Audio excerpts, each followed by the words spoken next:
created a framework for this discussion. Okay. So this talk is on cognitive behavior therapy. It's not a talk, sorry, it's a tutorial. So look at this. Even though it's entitled The Process of Stress, it's actually the template for CBT. So what it is you have something which normally, let's call it a stressor, and it would lead straight to a stress response. However, not everybody who has the stressor gets the stress response. And the reason for that, cognitive behavior therapists would say, is this thing in the middle here called the mediators. So let's see what kind of stresses, like life changes and strains, divorce, sickness, transfer to a different town, leaving your family behind, and so forth, or catastrophic events like a big bad accident or loss or death in a family, or an earthquake, a mudslide, something catastrophic, daily hassles, traffic, thank you, eats at you, wears at you. You know, today you get up, water is not there, tomorrow electricity, doom song, all kinds of things. Chronic stresses, you know, chronic illness, for example, a bad boss, a car that keeps breaking down, chronic stresses. Then, so what is it that protects you between these terrible things and your emotional responses of the physical heartbeat goes up, breathing goes up, sweating, all your autonomic responses go up, versus your psychological, emotional, cognitive, behavioral? What is it in the middle that buffers you? And the clinicians or the cognitive psychologists would say, your cognitive appraisal of the situation, how you see the situation. Is this something that is a challenge to me, or is this something that's taking me down? You know? Can I predict it? Can I control it? What are the resources that I have? Do I have social support? Social support is a big, big part of people's ability to cope. Okay. And what is social support? It's not always money. Money is a good part of it, but somebody will come with me to the doctor and get me tested. So I had a case where I had a very risky pregnancy, and I went to stay with my friend because on my own I couldn't do this. So my friend went with me when I went to see the doctor. She went. Her husband came with her, and their two daughters came with them, and they all were with me in the doctor's waiting room. Now me and the doctor looked at each other. We're like, how are we going to do these physical examinations with my entire friend's family there? They were showing me great love. I felt really, really loved. And when you do feel loved, all kinds of autonomic indicators come down. And that's really good for your health. So those of you who say you don't have friends and you don't like friends, if you come and tell me that in my therapy office, I will tell you that you're a big fool. You know, those people come and say, "Oh, for me, I don't have friends, so I don't like friends." I'm like, hey, you have no clue what you're missing in life. What a big fool. I never say that. I never say that out. Anyway, so these are the stress mediators. And a big part of it, look at it too. Cognitive appraisal, of course, that's cognitive. Predictability, cognitive. Control, cognitive. Coping resources and methods, okay, you would say that that is realistic or whatever. It's also how you perceive it. Everything is about perception. That's what the cognitive psychologists would say very well. Now, what about if this middle part has got all kinds of mistakes in it. If you think wrong, if your thinking process is wrong, then obviously your appraisal of the world is wrong. Your perception of things is wrong. What are some of those things that we have that are wrong? I'd like you to Google 10 cognitive thought distortions right now. Let's see. So you have information at your fingertips. 10 cognitive thought distortions.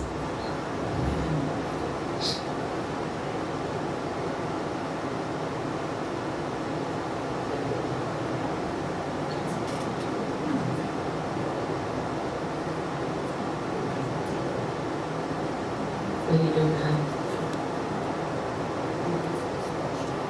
10 cognitive thought distortions. Yeah? Or you can do it on your phone as well. Okay. What do you have? All or nothing thinking. Okay, please read it aloud. Yeah. All or nothing thinking can easily lead to relapse. For example, Joan feels like a failure at getting sober every time she has a slip up. Instead of acknowledging that she has made a mistake and trying to move past it, she drinks to intoxication the same night, figuring she has already blown it. This is an alcoholic. Let's say the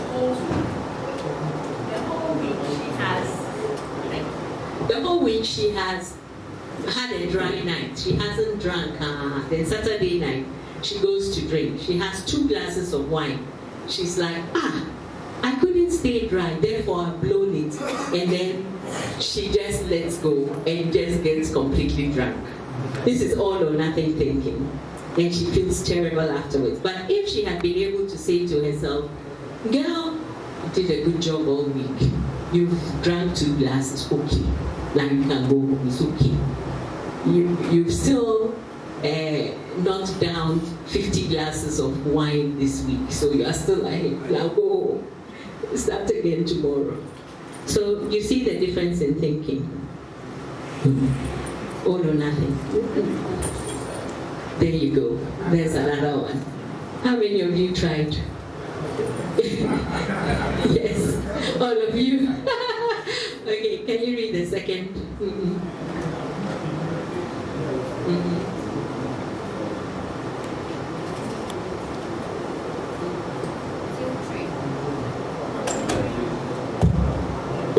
Is it you never ending pattern of defeat? You view a negative event as a never ending pattern of defeat. So, can someone give me an example? Over generalization. Can you give me an example? Like as the all or nothing. No, hang on. I don't know whether it's right, but maybe generalizing that all men are cheap. Yes. Yes. Yes.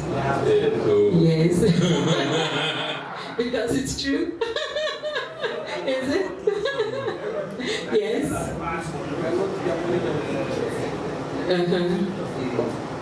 So something like that, like maybe. Or because this first marriage has failed, I'll never have a good marriage again. Yes. Okay. So that's another one. Can anyone? Is there a third one? Polarized thinking. Yes. What is that? I say in polarized thinking, there are either black or white, all or nothing. Okay. Okay, that's what. Okay, read another one for us. All right. Another one is filtering. The person engaging in filter that takes the negative details and magnifies those details while filtering out all positive aspects of the situation. Very good. So it's like you finish and you take an exam and you get no. Let's say that Dr. Dora comes to you and says, you did well, but you should practice your psychotherapy a little bit more. And you can only remember that she said, practice your psychotherapy. That means that as for you, dear, you don't know anything. And you didn't even know the psychotherapy. You will never pass this module. That's filtering out, and taking it away and focusing on the negatives. Yes. Yes.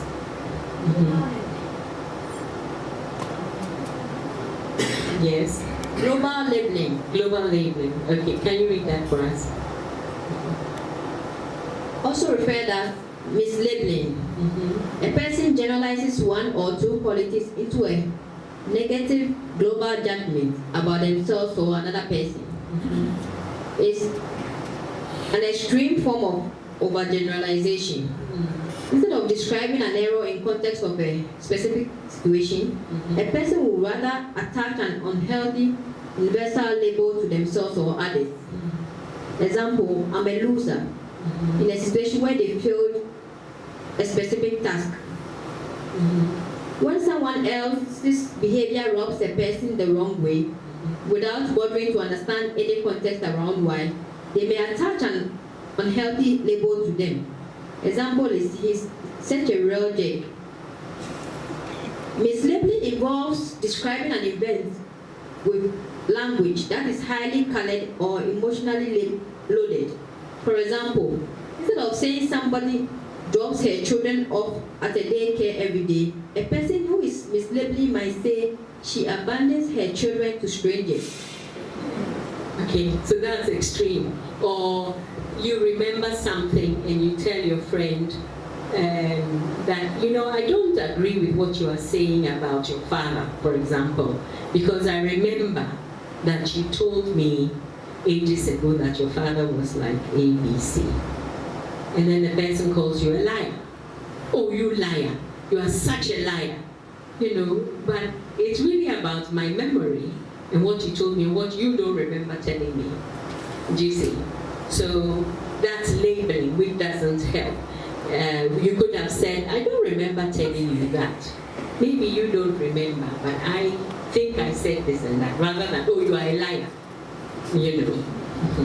So labeling can, and then it makes you feel terrible about the person you labeled, because then they are really bad in your eyes. You're giving them, like giving a dog a bad name and hanging him. Okay, any other? Heaven's reward fallacy. Yes. The final cognitive distortion is the false belief that a person's sacrifice and self-denial will eventually pay off, as if some global force is keeping score. This is a riff on the fallacy of fairness, because in a fair world, the people who work the hardest will get the largest reward. A person who sacrifices and works hard but doesn't experience the expected payoff will usually feel bitter when the reward doesn't come. So what it is I have struggled with you. When you were in medical school, I was a nurse. I paid for you to go through medical school. Now that you are a doctor, you are leaving me. It's not fair. And it really isn't fair. But the truth is, life is not fair. That is the point they are making. So you've got to move on and let it go. We have magnification or minimization. That you blow things out of proportion or you shrink their importance. This is really important in catastrophic thinking, like in panic. When somebody thinks that something terrible is going to happen, they might die, then they start panicking and all the autonomic reactions just keep going up and up and up. So that's the key cognitive difficulty in panic disorder. Okay, so these are examples of thought distortions. They tend to come automatically. They come unbidden into your mind. They stay there for a trace of a second, and they leave. feeling awful all day. You don't even know why. Until you begin to listen to your thoughts and hear yourself telling yourself, I'm such a bad lover. I'm such a bad doctor. Oh, my child will never do well because I'm such a bad father. I knocked his head today. You know, you keep these messages going on in your mind until you are just miserable. So that's how the cognitive, yes, that's the cognitive assumption for. So, how do we get rid of these thoughts? Now, I would like you to draw a table. 3 columns of a table. Columns, yes. The first one is emotion. The first column. So draw 2 lines on your page. Yes. 1, 2. Label the first column thought. No, emotion, sorry. I like to go with emotion first. The middle one is thought. And the last one is the situation. The situation. Okay. So this is your first thought diary. Okay, this is a thought diary. So now, think back on today and yesterday. Think about an emotion that you've experienced and write it down. Think about one emotion. Think about a negative emotion that, negative. You know, sometimes I have a problem with my patients because, especially if they've been on medication before they come to see me, they can't think of any negative emotions they've experienced, you know, when they start medication. And then you say that's a good thing, isn't it? They don't have negative emotions, so that must be a good thing. But immediately they stop taking the medication. After a while, if there's a relapse, then the thoughts come back. They have no inoculation. So anyway, think about a negative emotion that you've experienced today or yesterday. Wake up. Wake up. Think about a negative emotion that you've experienced. Don't worry, I'm not going to come and look at it. Emotion, anger, frustration, sadness, sorrow, fear, anxiety, sadness, depression, tiredness, fatigue. Okay. All right. So then go to the next column. What were you thinking at the time that you experienced this emotion? Oh, yeah. You are doctors. You've taken exams all your life. At this stage in your life, you shouldn't still have that power over you. Eh? Okay, so the thought. What did you think when you were feeling what you were feeling? It doesn't have to be a distortion. It can be, you know, just what you were thinking at the time you were experiencing the emotion. And what was going on? The third column. The context, what was going on at the time.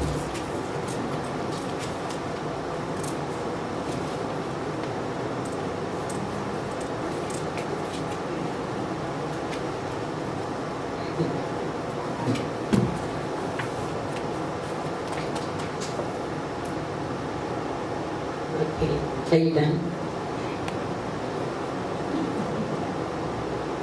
Okay. Now I'm expanding the horizon to this whole week. Do the second one. Think of an emotion that you've experienced last week or this week even.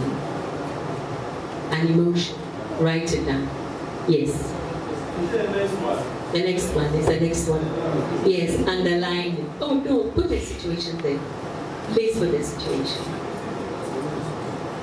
You can do positive if you like.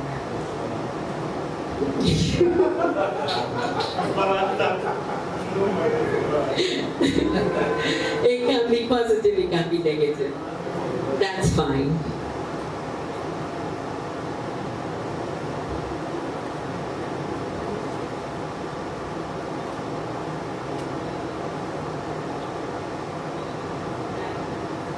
You can do the emotion, you can do the thought, you can do the context.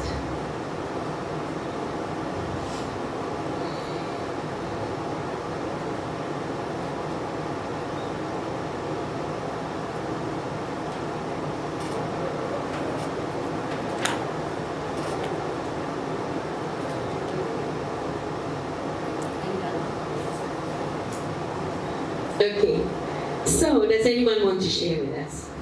You don't have to. It can be completely your, it can be your thing, or you can share with us. Ah, okay. I think.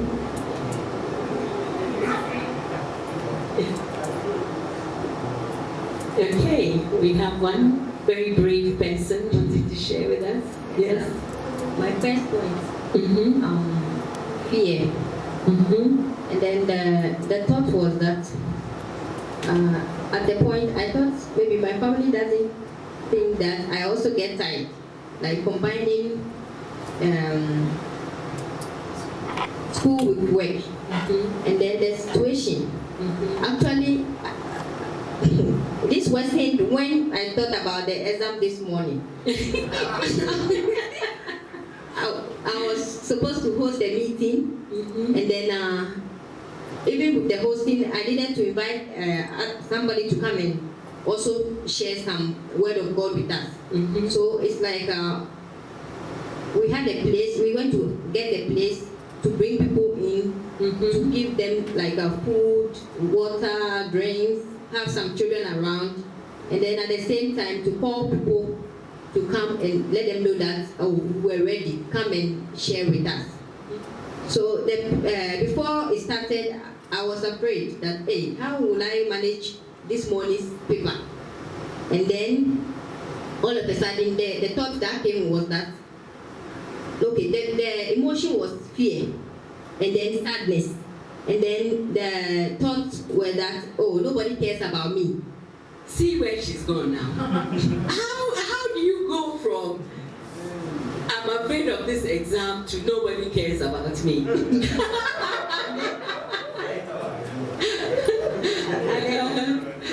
then the hosting of the party. And then the hosting of the party. That's okay. So the context is a lot of stress. And the emotion is fear and anxiety. And is that right? And then the thought is, nobody cares about me. Will I be able to do this? Or that wasn't part of it. It was just nobody cares about me. So, now, would you mind telling us, was that a thought distortion or not?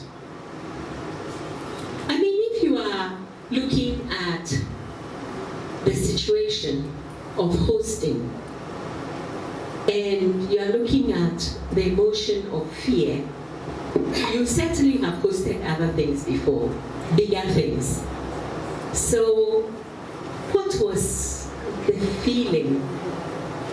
And I mean, why would you be afraid?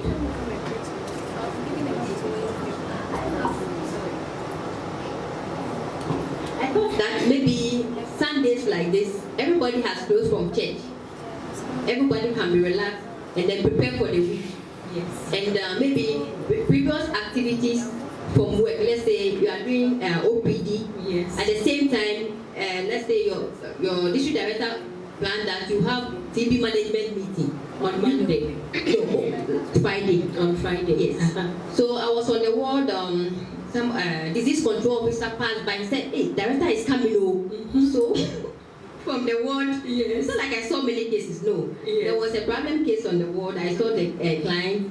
Then, because we had I passed by. So it was a lot of stress. Yes. So when you jump from that to nobody loves me? I thought, like family physician, it's as if you have to do a lot of things. Yes. And if you are not at the meeting, they will say that, oh, she likes only the OPD and the emergencies. What kind of thought distortion is that? They will say that she only. It's not a thought distortion, but it is a kind of thought distortion where you think you know what they will think. So it's like mind reading. You are mind reading or emotional reasoning, where you are thinking that you know what others will think. It is possible that they know that there is a lot of stress attached to your position, because all your seniors would have gone through that position, isn't it? Most of them would have gone through that position. It's under the thought distortion here. Yes. I saw emotional reasoning. Yes. But at that moment, I wasn't thinking that I was going through emotional reasoning. Precisely. So that's what this exercise is about. It begins to help you to see what you are thinking and whether it should, what's the word?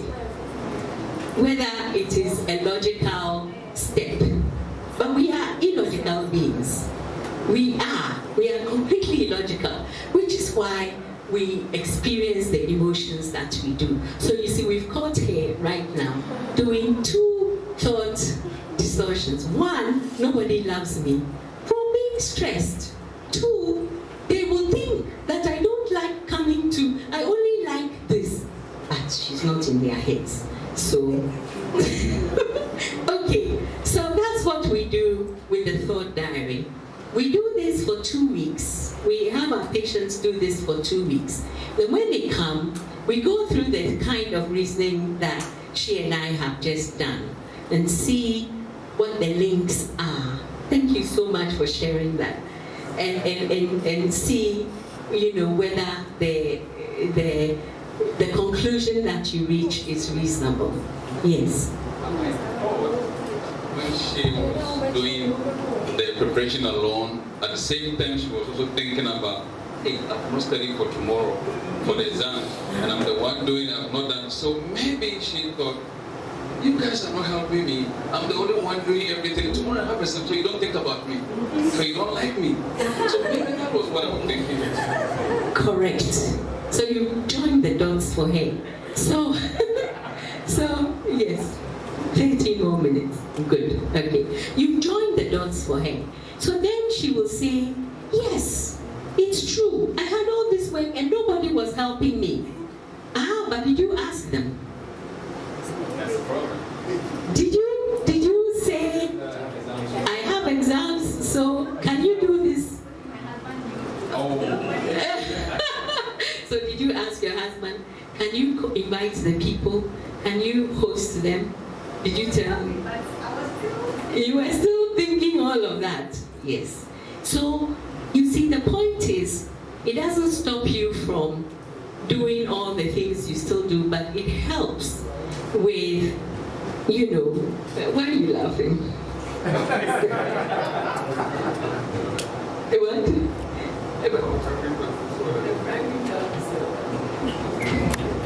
So do you recognize that in yourselves as well?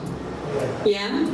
Okay, so that's what we do. We make the automatic thoughts not so automatic by capturing them on in the thought diary and challenging ourselves to label them as thought distortions. And then the next step would be to challenge the distortion and to say what a more appropriate thought would be. So that's how we do this part of cognitive restructuring. restructuring your thoughts. Yes. We use this to help people with perfectionistic thoughts as well. So many of you, in order to be the great doctors that you have become, have been very perfectionistic in your thinking. Because if you are not, somebody could die. To me, I like a doctor who is a perfectionist, but it is really bad for your mental health to be a perfectionist all the time. Sometimes you carry it to your how do you call it? Your relationships. And you also expect your wives and spouses, husbands to be as perfect as you. And your children, even worse, your children. So then you create a lot of sadness around you. So you have to be careful about that. So the next step, and the last step, is to teach you how to relax.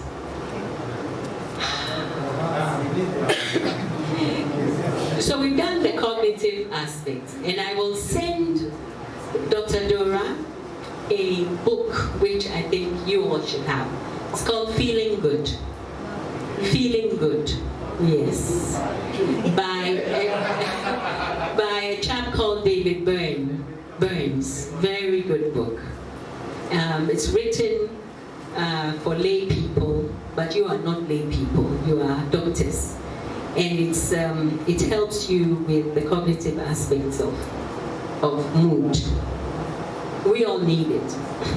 As you can see, I have my perfectly rational young doctor there. And if I look at all of yours, I'll find similar thought distortions there. So I'll send that to Dr. and she'll share it with you. But we're going to go through how you bring down all your autonomic indications. Feel the stress response.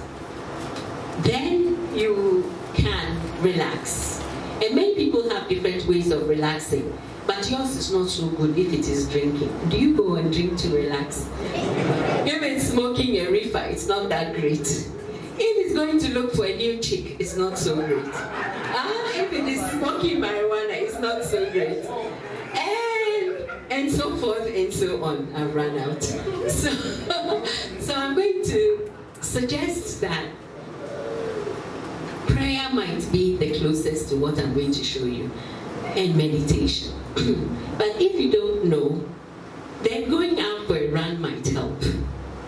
Running, swimming, exercise, playing football, playing tennis, and so forth.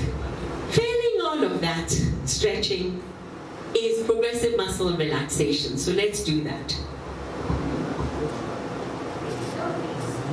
So, make sure that you are comfortable. Sit comfortably. Yes, sit comfortably. This is our tutorial, the end of our tutorial. Sit comfortably. Make the face with both hands like that. Very tight. Very tight. Yes, just really tight. Until it's, don't let it be painful if you have breathing practice. And relax at once. Notice the difference between tension and relaxation. This is what it's supposed to be. If you would have taken your blood pressure, if you go down between this and that, you know that. Just be one more time.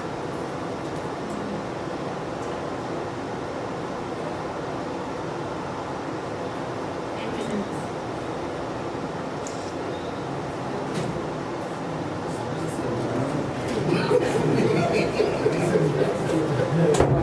Next one, got it much. Without trying to do that, make it much.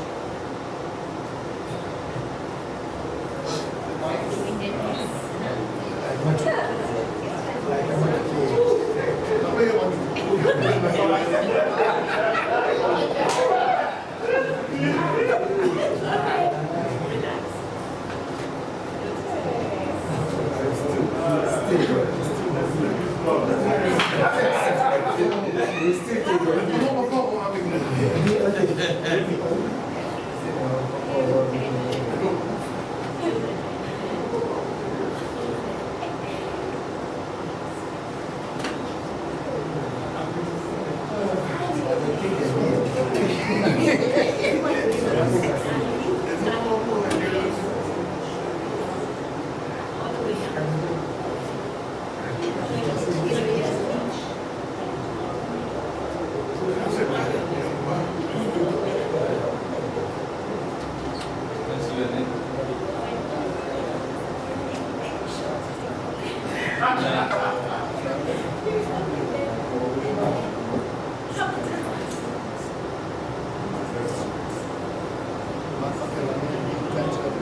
Next is the neck.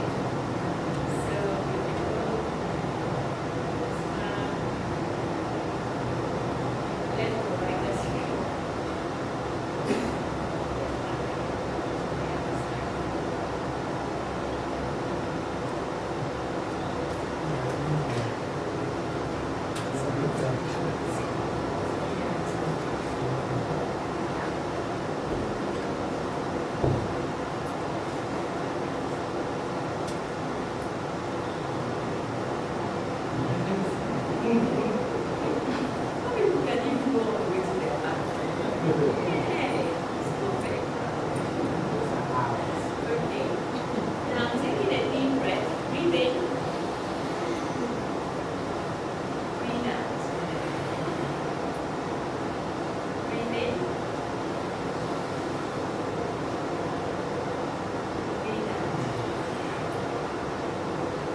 towards you and feel that stretch at the back of your leg.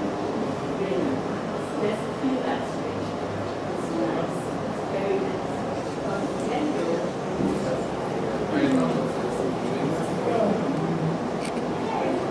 last one is to rotate.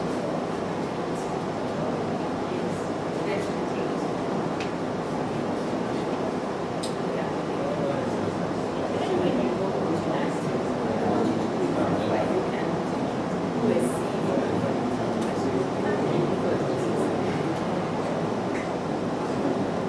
like that.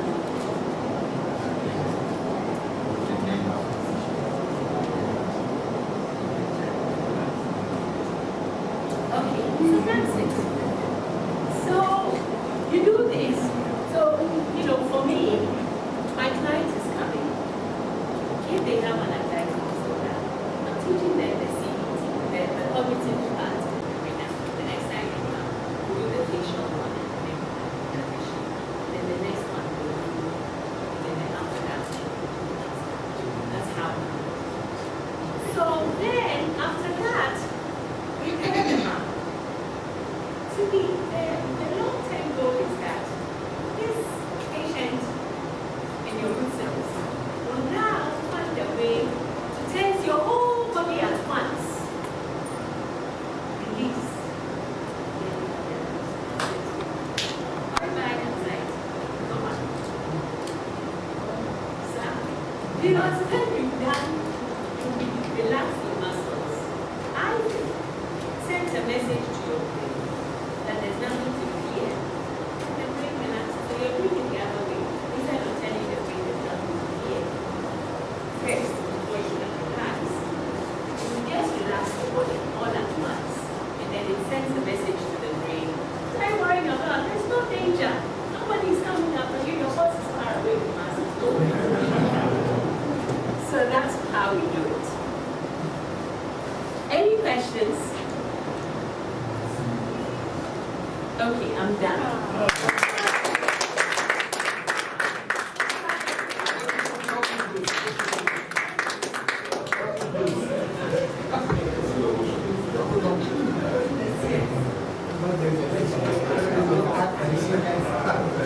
I think the cognitive one, when we went through the emotions, the thoughts. But when it comes to behavior therapy, these are like doing certain movements, tensing, relaxing. Is that the only behavior therapy strategies we have, or there are so many? This is the basis. This is just the first step of behavior therapy. This is the basis of behavioral medicine, is relaxation. Then you teach the patient, you pair the relaxation with the feared object. Remember, we conditioned you to be afraid of me. Now, how do we decondition you?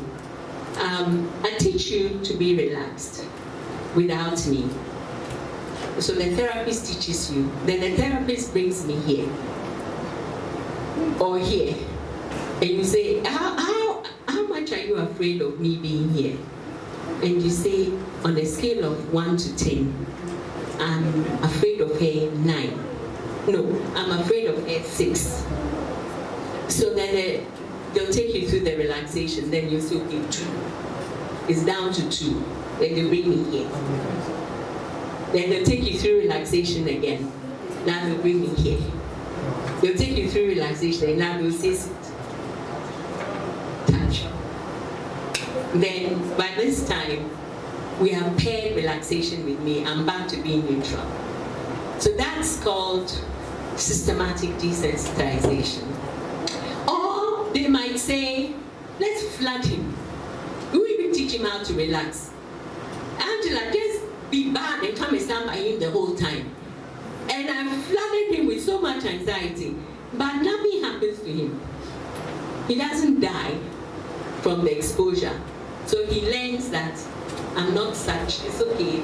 Even the witchcraft cry, don't touch. If it's like witchcraft is